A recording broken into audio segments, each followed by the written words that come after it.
Rule of restoration does not apply. Rule of restoration does not apply to the minor. अब देखो इसमें एक और एग्जांपल हम करते हैं कि मान लो एक हमारा माइनर है, वो अपने एक अंकल के पास गया। उसने कहा भाई अंकल जी मुझे 1000 रुपीज चाहिए, ठीक है, और 1000 रुपए के बदले मैं आपको क्या करता हूँ, अपनी साइकिल आपको दे देता हूँ, अपनी साइकिल में बेच देता हूँ। अंकल ने कहा सही है भाई, 1000 रुपए में मुझे साइकिल मिल रही है तो मुझे क्या प्रॉब्लम है। अंकल ने 1000 रुपए निकाल के उस माइनर को दे दिए और उसकी साइकिल अपने पास रख ली। अब जो है माइनर ने क्या किया, वो 1000 रुपए किस में उड़ा दिए, पिज्जा पार्टी में। अपने दोस्तों के साथ गया, खूब सारी पिज्जा पार्टी करी, और फिर वापस आके अंकल जी को कह रहा है अंकल जी मेरी साइकिल वापस करो। अब अंकल ने बोला भाई मैं तुझे अपनी साइकिल क्यों वापस करूं, क्योंकि तूने तो मुझे अपनी साइकिल बेच दी थी 1000 रुपए में। फिर उसने माइनर ने क्या करा, कोर्ट में केस कर दिया कि भाई ये अंकल है, ये इन्होंने मेरी साइकिल ले ली है, मेरी साइकिल वापस नहीं कर रहे।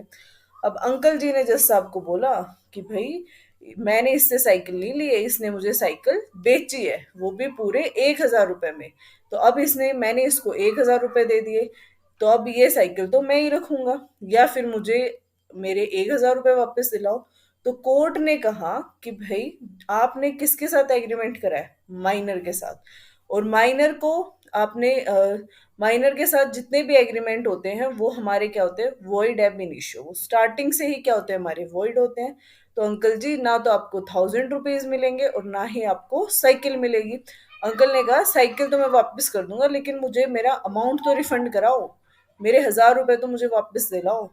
तो जो कोर्ट है उन्होंने कहा कि रूल ऑफ रिस्टोरेशन, कि रिफंड का rule does not apply to the minor, कि जो हमारा रिफंड का रूल होता है वो हमारा माइनर पर अप्लाई नहीं होता है।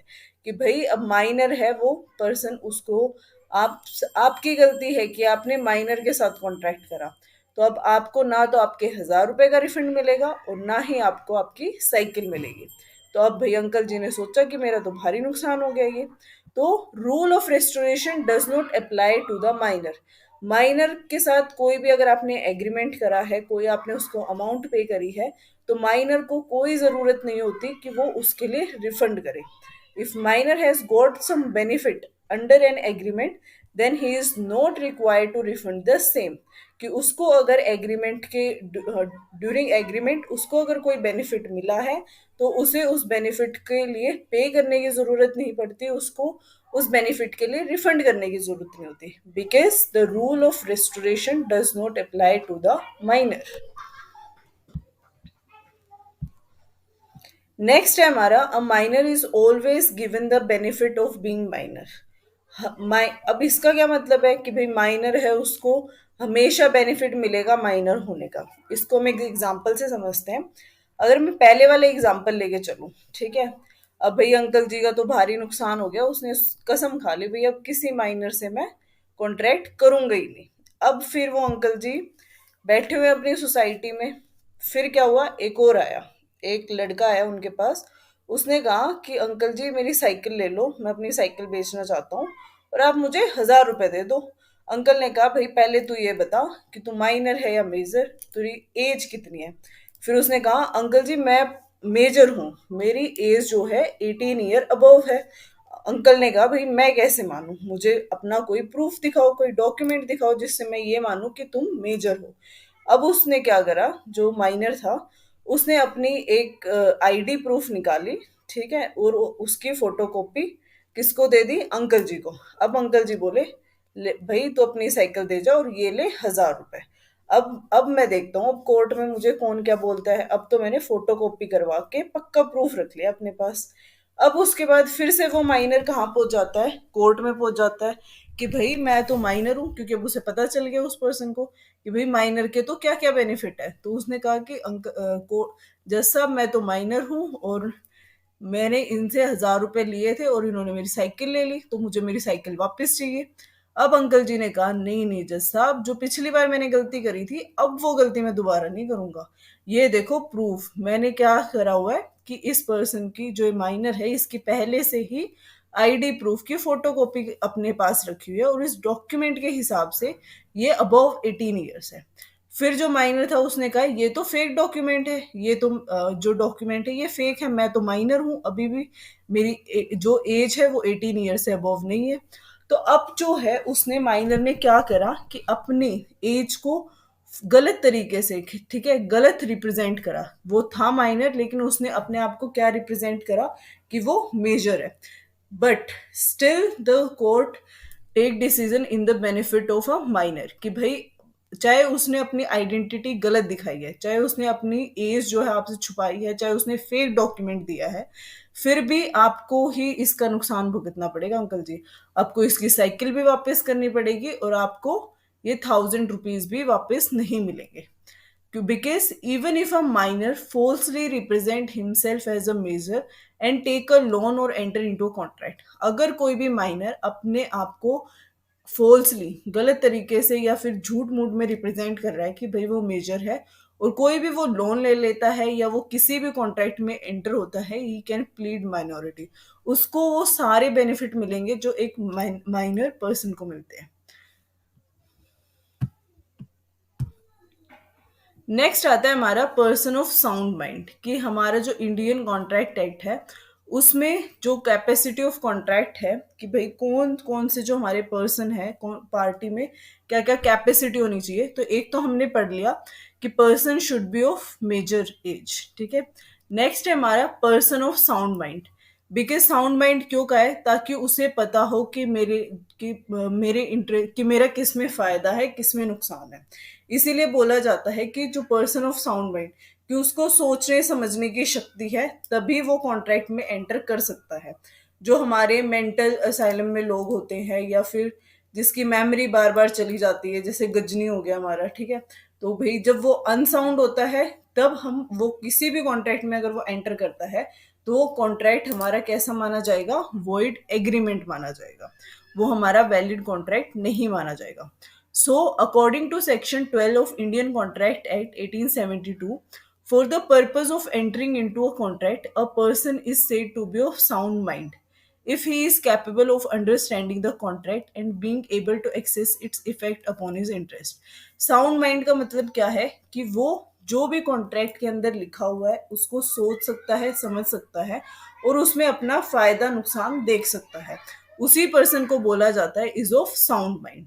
उसको कोई भी मेंटल प्रॉब्लम नहीं होनी चाहिए, ठीक है। तो इट इज इंपॉर्टेंट, तो एज पर हमारे सेक्शन 12 इंडियन कॉन्ट्रैक्ट एक्ट, किसी भी कॉन्ट्रैक्ट में एंटर होने के लिए जो पर्सन है उसका साउंड माइंड होना बहुत जरूरी है। It is important to note that a person who is usually of unsound mind but occasionally of sound mind can enter a contract when he is of sound mind। अब भाई इसका क्या मतलब है कि usually of unsound mind और occasionally of sound mind। Ghajini movie आपने देखी होगी, उसमें क्या होता है, जो आमिर खान होता है उसकी याददाश्त चली जाती है बार बार, तो जब उसकी याददाश्त चली जाती है और वो जब किसी कॉन्ट्रैक्ट में एंटर करता है तो वो कॉन्ट्रैक्ट हमारा कैसा माना जाएगा, वॉइड एब इनिशियो, वो कॉन्ट्रैक्ट हमारा होगा वॉइड। लेकिन जब उसकी याददाश्त वापस आती है, जब वो अपने रियल रोल में आता है, तब उसका वो किसी भी कॉन्ट्रैक्ट में एंटर कर रहा है, तब वो क्या माना जाएगा, इज ऑफ साउंड माइंड। तो जब उसकी भाई उसकी याददाश्त वापस आ जाती है, उस ड्यूरेशन में अगर वो किसी कॉन्ट्रैक्ट में एंटर करता है तो सिर्फ वही कॉन्ट्रैक्ट हमारे क्या माने जाएंगे, valid contract. So it is important to note that a person who is usually of an unsound mind but occasionally of sound mind can enter a contract when he is of sound mind. No person can enter a contract when he is of unsound mind. कोई भी person हमारा किसी भी contract में enter नहीं कर सकता जब वो अनसाउंड माइंड का है या फिर he is of so temporary. Because जब वो अनसाउंड माइंड उसकी कंडीशन है तो वो हमारे कॉन्ट्रैक्ट कैसे होंगे, वॉइड कॉन्ट्रैक्ट्स। जैसे आप ये देख सकते हो, ये पर्सन है, मॉर्निंग में तो ये बिल्कुल सही है, मॉर्निंग में ये क्या है, साउंड माइंड का। इवनिंग में आते ही ये क्या हो जाता है, अनसाउंड माइंड का। लाइक इसने ड्रिंक कर ली है या फिर कोई भी रीजन हो सकता है या उसके साथ कोई मेंटल प्रॉब्लम है कि उसको सोचने समझने की वो नहीं है। इवन जो ड्रिंक करने के बाद भी अगर आप कोई कॉन्ट्रैक्ट साइन करते हो तो वो हमारा कॉन्ट्रैक्ट कैसा होता है, वॉइड कॉन्ट्रैक्ट। बिकॉज उस टाइम उसमें कुछ भी सोचने समझने की, अपने बेनिफिट देखने का, डिसीजन लेने की कैपेसिटी नहीं है। तो इवनिंग में उसने ड्रिंक करी और वो कह रहा है आई डोंट अंडरस्टैंड एनीथिंग, उस टाइम उससे कोई अगर कॉन्ट्रैक्ट साइन हो जाता है या करवा लिया जाता है तो वो कॉन्ट्रैक्ट हमारा कैसा होगा, वॉइड कॉन्ट्रैक्ट। नेक्स्ट आता है हमारा डिसक्वालिफाइड पर्सन। कुछ हमारे पर्सन ऐसे होते हैं जिसको हमारी गवर्नमेंट ने, ठीक है, या फिर हमारे लॉ ने डिसक्वालिफाइड करा हुआ है कि भाई ये पर्सन है, ये किसी भी कॉन्ट्रैक्ट में एंटर नहीं कर सकते। अगर आप इन पर्सन के साथ कॉन्ट्रैक्ट में एंटर करते हो तो वो कॉन्ट्रैक्ट हमारा कैसा माना जाएगा, वॉइड कॉन्ट्रैक्ट। सो इसमें कौन कौन से आते हैं, apart from the minor and people of unsound mind there are other people who can not enter into a contract, do not have the capacity to contract. उनका रीजन क्या है, because they these person are disqualified by the law. इसमें हमारा it can include political status, legal status etcetera.